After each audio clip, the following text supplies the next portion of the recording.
Today, on Sci-Fi Factions Compared, we examine parasites and plagues, which I'm taking extremely broadly. We're not considering only species which replicate by inserting into or hijacking a host through biological processes, but rather factions which derive strength from their ability to adapt and, most importantly, propagate. The four factions fighting it out today are the Flood from Halo, the Faro Plague from Horizon Zero Dawn, the Tyranid from Warhammer 40,000, and the Necromorph from Dead Space. The Flood, in particular, have been frequently featured on this channel and are oft-requested combatants in my Versus series. This video will sort of be a Royal Rumble for the Flood and its common adversaries. In ranking, I'll consider a variety of factors, from which faction is most deadly and difficult to stop, to which has the most reasonable disease progression, etc, etc. First off, however, a brief overview, and let's start with the Faro Plague from Horizon Zero Dawn. We've covered the Faro Plague recently, but for those who missed that video, we'll do a brief recap here. The Faro Plague was a grey goo-like apocalyptic event that occurred on Earth in the mid-21st century. It resulted in not only the genocide of humanity, but the near destruction of all of Earth's biomass to a cellular level. Only organic matter hidden away in underground bunkers was able to survive. But what exactly was the Faro Plague? Well, pre-apocalypse Earth in the Zero Dawn universe has developed highly advanced fighting machines, which have almost totally replaced human combatants in war. Faro Automated Solutions, the market leader in mechanized assault platforms, produces the Chariot line, whose machines all share several common features. First, protection against hacking and electronic warfare, which, along with the lack of a software backdoor, make Chariots almost impenetrable to remote control or shutdowns, even through the use of advanced 21st century computers. Second, the use of large swarms, with Faro robots typically fighting in powerful, overwhelmingly large swarms of robots. Third, Chariots use independent refueling, and specifically, the ability to absorb and utilize all forms of biomass. And finally, the ability to repair itself, or replicate and create new machines. And again, these are the four features all Faro robots share. Unsurprisingly, this combination went terribly for humanity. An individual swarm encountered a glitch, and subsequently began freely absorbing biomass and replicating, eventually overrunning and consuming the entire Earth within 2 years. We know of 3 chariot models, ranging from several meters long to several hundred meters long. All were heavily armored, used advanced weaponry, and communicated with the swarm to ensure optimal efficiency and consumption. The swarm had several key strengths. Each individual member is very powerful, easily capable of dispatching numerous armed humans. Also, chariot robots can consume anything, from large creatures like animals to trees, or even smaller types of biomass. Again, all the way down to the cellular level. Then they use that energy to produce. The swarm, thus, can grow extremely large and powerful very, very quickly. But let's keep this going and take a close look at the Flood. And oh my god, have I covered this faction so many times. So let's keep it quick and to the point. Like the Faro Plague, the Flood reproduce through the consumption of biomass. However, they spread through biological rather than technological means. A single Flood infection form or spore landing on the wrong planet at the wrong time can realistically threaten the biodiversity of an entire galaxy, and more. How is that? Well, the key danger of the Flood is the fact that an infection becomes exponentially more dangerous the further it progresses. And this is especially true if the Flood has access to sapient hosts. That's because when one is consumed by the Flood, the victim's memories and knowledge are added to the Flood's group consciousness. And that seems to be along with the general intelligence gain associated with larger Flood infections generally, just due to increased biomass. So, as the Flood propagates, it becomes more intelligent and effective, like a computer with not only more processing power, but larger stores of information. A localized Flood infection will be able to direct the parasite's actions with some sophistication, while even small proto-grave mines can utilize advanced strategy. On a grand scale, planet-sized keymines working in concert can outthink and maneuver even the most advanced Forerunner AI,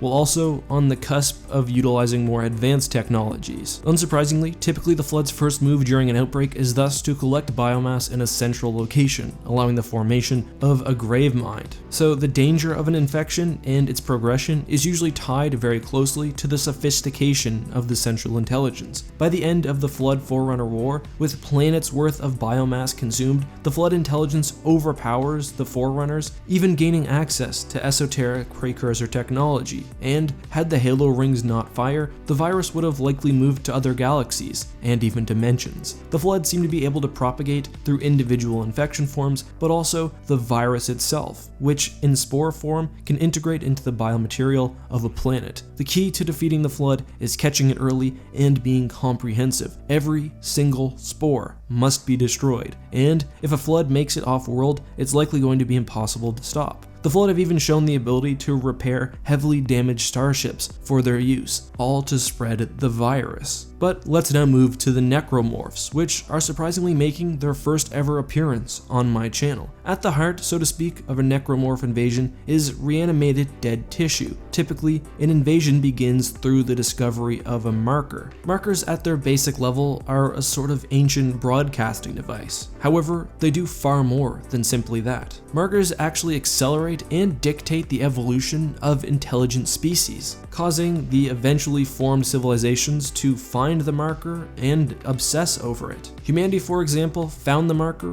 researched it, protected, and most importantly, developed marker copies, believing that it was the key to endless energy. The obsession directly led, to the development of unitology. Markers themselves broadcast the pathogen which creates necromorphs. Necromorphs are composed of twisted and reanimated dead tissue, and thus only corpses can be transformed.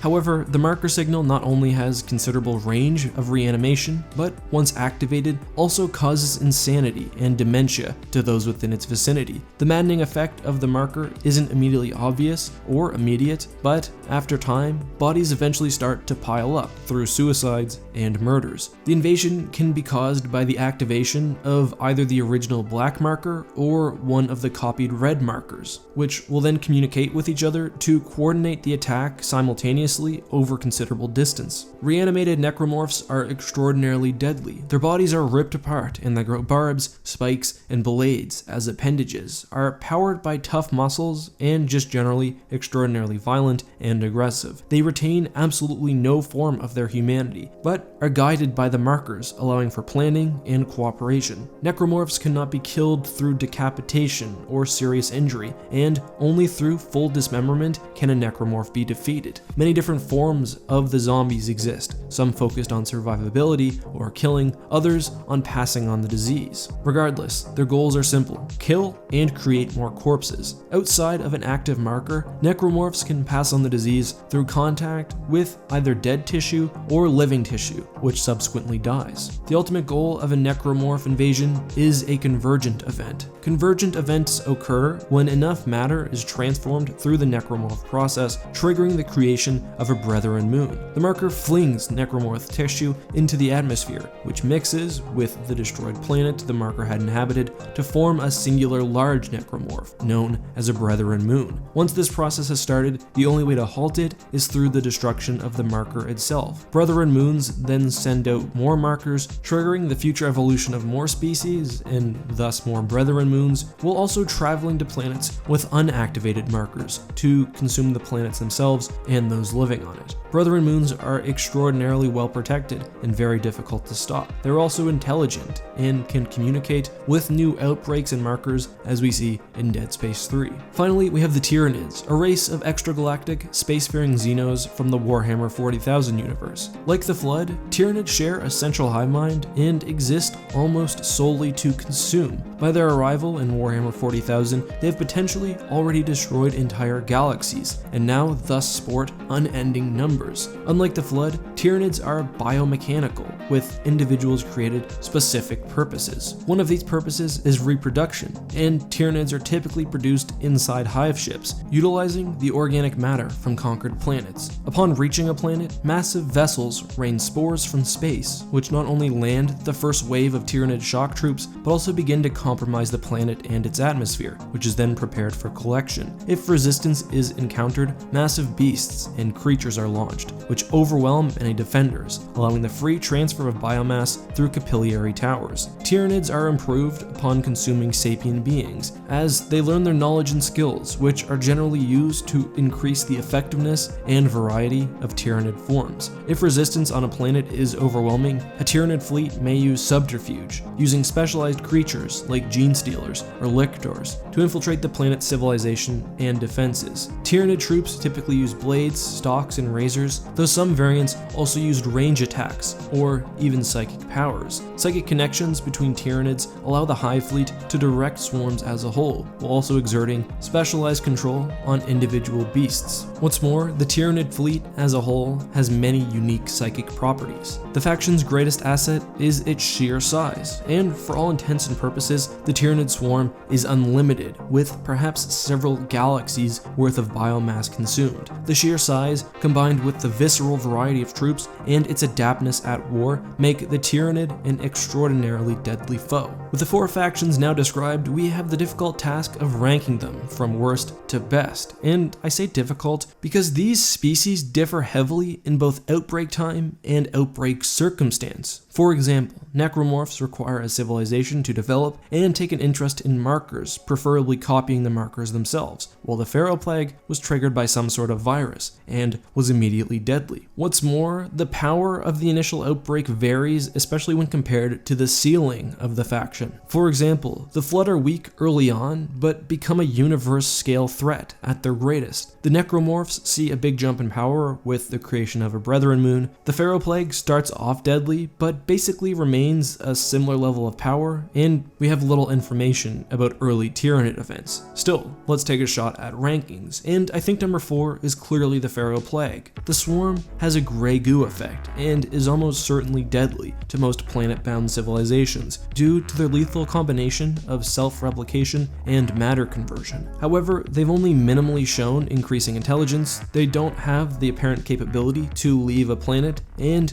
generally, they don't present the same endgame threat as other factions. At third, we have Necromorphs. While Necromorphs do present a greater endgame threat than the swarm, a few features of the Necromorph virus holds it back. First off, the markers are both a negative and a positive. They do facilitate communication, allow the growth and manipulation of civilizations, which basically serve as Necromorph fodder, and cause serious mental effects. However, the maturing of a civilization takes millions of years, and localized invasions can be halted through the destruction of marker copies. More importantly, Necromorphs rely on sentient beings to reproduce, while the Flood, to a degree at least, and especially the Tyranids, can make use of standard biomass. Necromorphs do not represent the same threat as the Flood or Tyranid, lacking their radically advancing intelligence or sheer numbers respectively, and I think the Imperium of Man or the Forerunners could dispatch even a fleet of Brethren Moons. This brings us to 1 and 2, and a serious debate. It's almost impossible to call either the Tyranids or the Flood deadlier. Both are exceptionally powerful as an invasion progresses. A massive Tyranid fleet has almost infinite numbers, while the Flood become very intelligent. But the relative faction strength moves on a spectrum. So do we take the Tyranids as they exist in modern 40k, with extensive hive fleets, and do the same with the Flood, giving them several galaxies worth of biomatter, or should we take a brand new Tyranid invasion, which we know far less about? I think we have to do something in the middle, and I've said before that the Flood have a higher ceiling than Tyranids. I do, for the record, still believe that. Although both appear to grow based on consumed material, the Flood's advancement is much more noticeable, with their group consciousness reaching incredible levels of sophistication. Tyranid advancement, on the other hand, seems mostly related to biological and perhaps psychic refinement, which is very